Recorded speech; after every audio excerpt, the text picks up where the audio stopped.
From the BBC World Service, in association with ABC and All India Radio, this is Stumped. Hello and welcome to Stumped, your intercontinental hit of news, features and debate from the quirky world of cricket. I'm Alison Mitchell in London, and I had an interesting visit to the tannery that produces red leather for the Duke's cricket balls earlier this week. It was Spire Leather Company, who are based in Derbyshire in the UK Midlands, and they're named after the nearby crooked spire on Chesterfield's 13th century church. Now, the spire on the church is more twisted than crooked, and one local legend has it that the devil himself sat on the spire, and when he tried to escape, his tail got wrapped around it, warping it as he yanked it away. But it was fascinating seeing the different stages a piece of cowhide goes through before it's shaped into a cricket ball. Does the devil like Murray mince?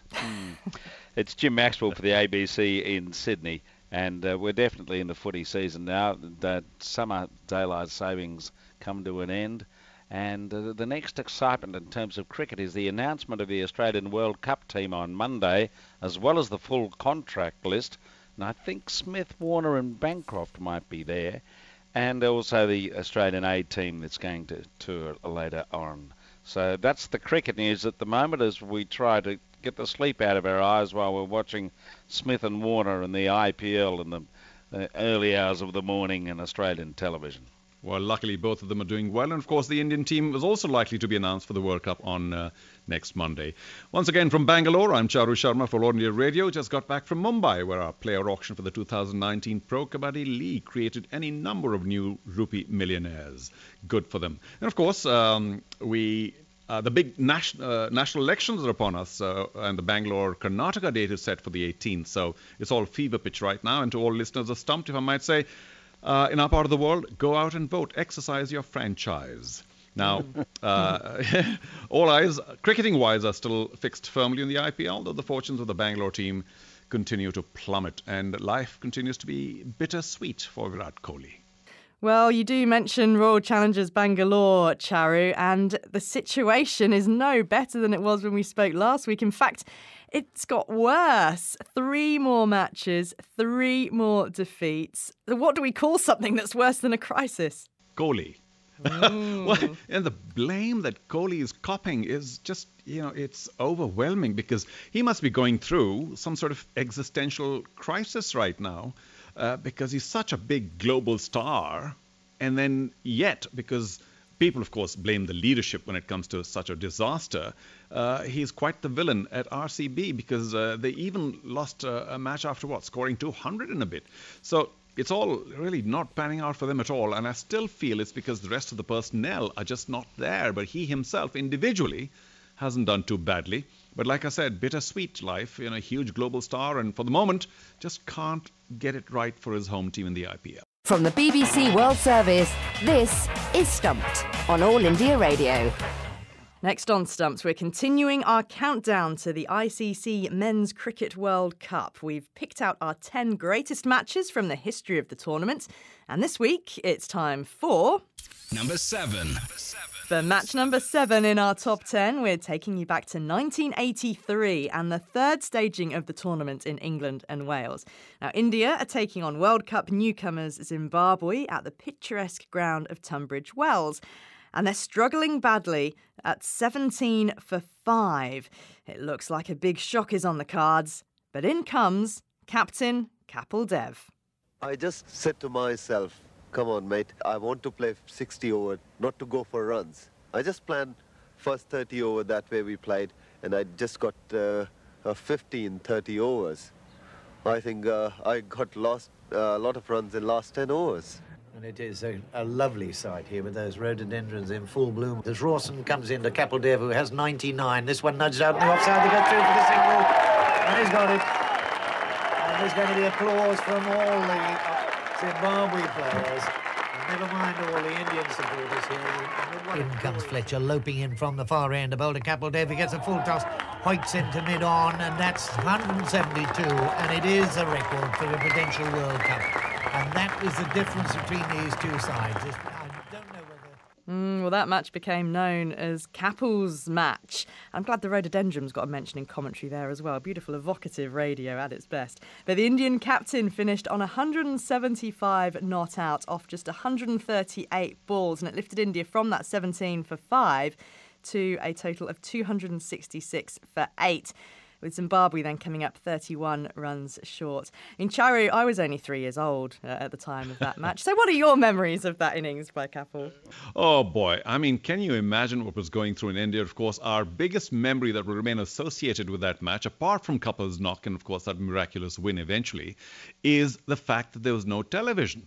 So everybody in, I suppose, all parts of the world, certainly in India, were extremely frustrated not being able to get a glimpse of what was the single best ever one-day international innings, I'd like to say all time, but certainly then, and a new world record. And imagine to have no visual record at all. Was just so frustrating. But yeah, otherwise, of course, we were all just sort of nodding to ourselves saying, well, here is the man. I mean, somebody like Krishnamachari Shrikant still worships the ground that Kapil walks on because of just the quality of the cricketer himself. And of course, the context of that game also, Alice and Jim, the fact that had India lost, they 99% would have not made it through the final four. And we all know, of course, the rest is history. So just an incredible match, and a shame that there was no video coverage because I think it was not available at Tunbridge Wells or whatever the other technical problems were. Yeah, do you know, I have heard a story about that there was a spectator in the crowd who was taking filming. a video. Yeah, I mean, I don't know how big his own video camera was in Precious. 1983, an old, early version. But and then I heard that Kapil apparently at a later date bought that video off him. And I'd love to sort of have that verified. But yeah, that is certainly one of the stories. Jim, well, one of the most special seats in the house was if you happened to be at Tunbridge Wells and see that knock, which, of course, sadly, I didn't. Jim, you were covering that World Cup, but were you at Tunbridge Wells for that particular match? No, I was at Trent Bridge, of course, when Zimbabwe beat Australia famously with Duncan Fletcher, the man of the match. And the voice you heard there was Bob Nixon, a dentist from Zimbabwe, who became a cricket commentator and subsequently retired and finished up living in England. A very nice chap who won an award for acting at some stage in his career. And I remember working with him, and he was doing that description there, working for Zimbabwe radio. So that was the first overseas tour I ever had with the ABC. And it was a memorable one because India won. But not because Australia did much at all. They were still suffering from the World Series cricket era, and there was a fair bit of discontent in the camp, and it showed in the way they played, not making the semi-finals. Charu, you mentioned any spectators having the best seat in the house to watch Kapil live. Well, I reckon the best seat, the prime spot, was taken by Zimbabwe wicketkeeper Dave Houghton, right behind the stumps for much of Kapil's innings. And he has been telling me all about his memories of that day. He literally got himself well set, and he saw off the bowlers because he was in a little earlier. So he had to bat through the difficult period, and he literally was just trying to find somebody to partner him, to stay the other end. And I think Saeed Kamani, the keeper, was the one who eventually stuck around for the longest. But Kapil just played his way through it. You know, in those days in that World Cup, it was 60 overs a side, so we had to take lunch. And we took lunch, I think, at about 40 or just over 40 overs, and there was still only sort of 90 to 100 for 7. So, you know, we were well in control at lunch. The wicket took that extra little bit of time to dry itself out, and it played quite nicely after lunch. But Kapil literally just changed gear. He changed bat. I remember that. He seemed to go and get a bigger one. And he just changed gear. As we came out after lunch, he decided that it was time to start playing a few shots. He was particularly severe on John Tricos, our off-spinner. And the one thing that really sticks in my mind about that innings of Kapil is that he didn't miscue one ball. Everything that he went for, he hit like a tracer bullet on the ground or like a missile out the ground. And he didn't miss hit one. It wasn't like we dropped him or we had a close shave. He didn't give a chance. But wasn't the boundary very short on one side and long on the other due to the position of where the pitch was on the square? Did Kapil take advantage of that? Well, he didn't really seem to, because I think he hit them just as far on the long side as he hit them on the short side. You know, obviously, I think we paid a bit of attention to that. I think John Tricos bowled, with the cover side boundary was his shorter side, so he felt fairly protected there. And again, in those days, you were allowed more than 5 people on the leg side. So John was particularly good at bowling to a 6-3 leg side field. And he did a pretty good job. But I think Kapil didn't really worry where the fielders were because he hit them back over John's head mostly. And when Kapil got to 3 figures, I mean, it's a remarkable scorecard because the next highest score is 24, and there were 6 single figures on the scorecard. But when he reached his 100, all the Zimbabwe players applauded. Did you realise that you were watching something very special? Oh, absolutely. And don't forget, for us in this first World Cup, it was the first time we'd actually played against guys who, to us, had been our heroes growing up. We'd never seen them live. We'd only ever seen them on TV. And so to actually be in the presence of him having an innings like that was quite a special occasion for us. Make no error, we still wanted to win, and we still look back on that game with disappointment that we didn't manage to overtake their score with our batting lineup. And one thing about Tunbridge Wells that day, Dave, was that there were no TV cameras there. The match wasn't televised. But do you think that sort of adds to the mythology of Kapil's innings? Yeah, it does a little bit. You had to be one of the lucky people who was there. And as you said right at the start of this interview, I had the best seat in the house, and it was a real good seat to have because no matter how much it hurt us in the field, it was worth watching. And you mentioned it was Zimbabwe's first World Cup. The highlight, I guess, must have been the victory over Australia in the opening match. Do you think that they underestimated you if you think back to the start of that tournament? I don't think they underestimated us. I think they had some problems in their side at the time. They had a side that was split between a returning half of the team from the Packer series and the other half from those that didn't play Packer cricket. So they didn't exactly have great harmony within their side. And while they still had some great names in amongst them, they weren't playing particularly well as a team. That was my impression of them at the time. For us, it was just such a magic moment. The enjoyment for me, looking back on it, is just to remember the faces of people like Grant Patterson and Ali Shah going out to open the batting against Jeff Thompson and Dennis Lilly. I mean, they could hardly speak to each other. Then their nerves were jangling so much. It was, and then to come off having won that game was just an amazing feeling. From the BBC World Service, this is Stumped on All India Radio. Now, it's always a big week in the cricketing calendar when the latest edition of the Wisden Cricketer's Almanac comes out.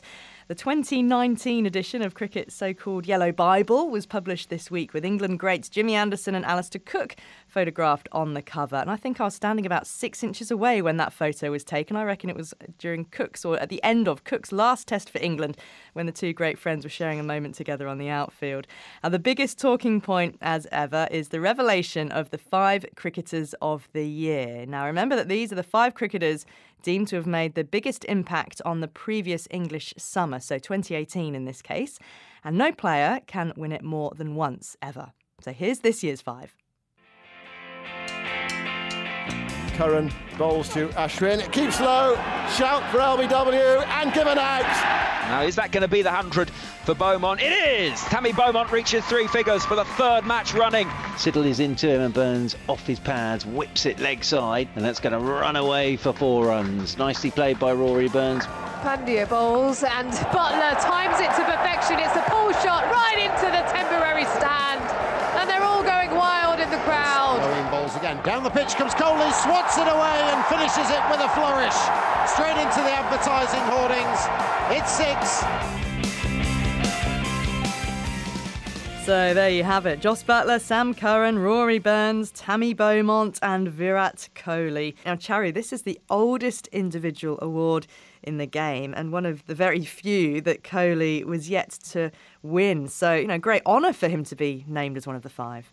Oh, without question. I suppose the stress being on the oldest individual award. I think in our part of the world, Alison, many people were wondering what the Wisden Awards were all about, till, of course, more sense dawned and people got into it in greater detail, because it is, as you said, the previous English summer that counts and not the global effort of a cricketer. So a lot of people in our part of the world were saying, well, if so-and-so's got a great year going, why is he or she not on the Wisden's 5? And I think finally, of course, a lot of the fans have understood it's only the English summer. Well, he certainly did not deserve to be that the last time India went to England. But the previous tour he did pretty well. But, you do wonder, and I mean absolutely no disrespect, Rory Burns, Virat Kohli, in the same boat, you think, talent-wise? But I don't think too many people are worried about that. Yes, I think everybody in this part will be very happy to have Kohli finally get possibly the last award that eluded him. And maybe, if I can put it up for discussion,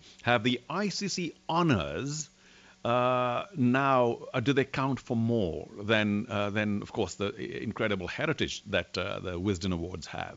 This is obviously very particular and specific, as you rightly say. And Rory Burns, yes, made his own impact on the English summer in a different way to the impact that Virat Kohli made on the international summer in England. But Kohli, as you mentioned, the global effort, and Wisden do have an award for the leading cricketer in the world, men and women's.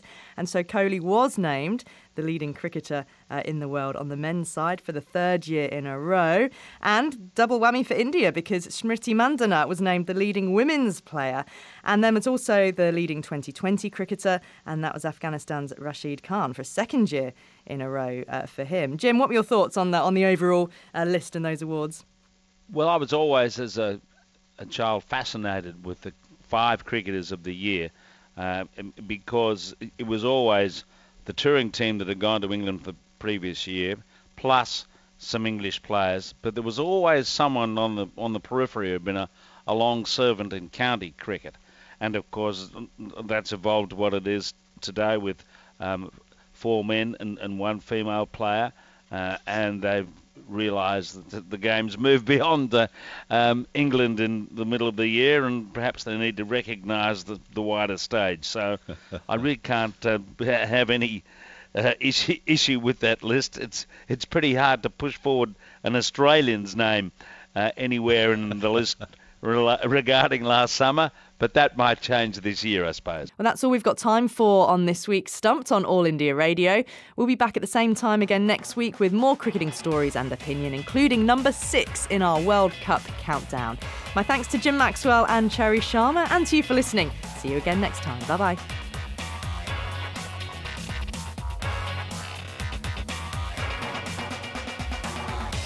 Stumped is a BBC sport production for the BBC World Service in association with the Australian Broadcasting Corporation and All India Radio.